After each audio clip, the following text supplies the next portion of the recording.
नमस्कार, मी अर्चना. स्वागत करते तुमचं माझ्या अन्नपूर्णा चॅनलमध्ये. चला तर आज आपण बनवणार आहोत महाराष्ट्राची फेमस रेसिपी शेंगुळे. तर महाराष्ट्रामध्ये तर भरपूर प्रसिद्ध आहे ही. प्रत्येक घरामध्ये बनतेच ही. तर चला तयारीला लागूयात. ते मी मिक्सरचे भांडे घेतलेले आहे. त्यात 10 ते 12 लसूण पाकळ्या घेतलेल्या आहेत. 7 ते 8 हिरव्या मिरच्या, थोडेसे जिरे आणि भरपूर अशी कोथिंबीर घेतलेली आहे. आता त्याला छान असे मिक्सरमधून त्याची पेस्ट तयार करून घेऊयात. तर बघू शकता तुम्ही, मी इथे पेस्ट तयार करून घेतलेली आहे. आता आपण शेंगुळ्याचे जे पीठ असते ते मळून घेऊयात.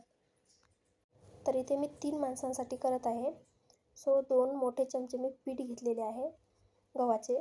त्यामध्ये आपण जे मिश्रण तयार करून घेतले होते मिरची आणि कोथिंबीरचे, ते घातलेले आहे. थोडे चवीनुसार मीठ आणि हळद घातलेली आहे.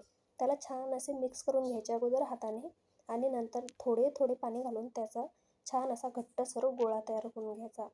आपण जसा नॉर्मली पोळ्यांना करतो तसा करायचा नाही आहे, थोडा घट्टसर ठेवायचा. आता त्याला झाकून अर्धा तास साईडला ठेवूयात. आपण आता फोडणी घालूयात.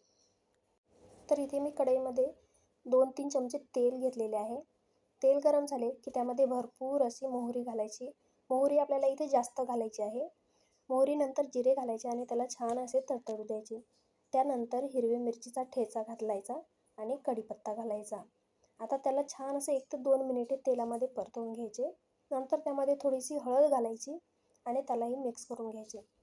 ह्यामध्ये आता मी 3 माणसांसाठी करत आहे, सो 2 तांबे मी पाणी घातलेले आहे.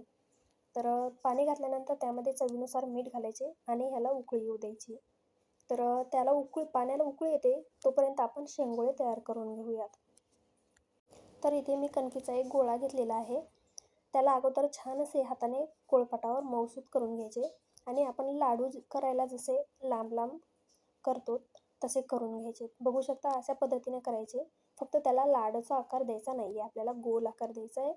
तर अशा पद्धतीने सर्व शेंगुळे तयार करून घेऊयात. तर थोडे पातळ करायचं म्हणजे शिजायलाही लवकर शिजते, कच्चे राहत नाहीत. तर इकडे पाण्यालाही उकळी आलेली आहे. आता ह्यामध्ये थोडे थोडे करून सर्व शेंगुळे टाकायचे आणि ह्याला मंद आचेवर 10 ते 15 मिनिटे शिजवून घ्यायचे. तर इथे मी सर्व शेंगुळे घातलेले आहेत. सध्या हाय फ्लेम आहे. तर त्याला एक वेळेस मिक्स करायचे आणि मंद आचेवर शिजवून घ्यायचे. तर 10 ते 15 मिनिटे झालेले आहेत.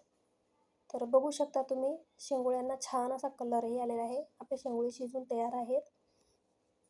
जर भाजीला काही नसेल तर एक वेळेस नक्की ट्राय करून बघा. खायलाही छान लागते. एकदम सोपी रेसिपी आहे, लवकर होते. आणि तुम्ही माझ्या चॅनलवर पहिल्यांदा असाल तर लाईक, शेअर, सबस्क्राईब करायला विसरू नका. बेल आयकॉन प्रेस करा म्हणजे माझे नवीन रेसिपीचे नोटिफिकेशन तुम्हाला मिळेल.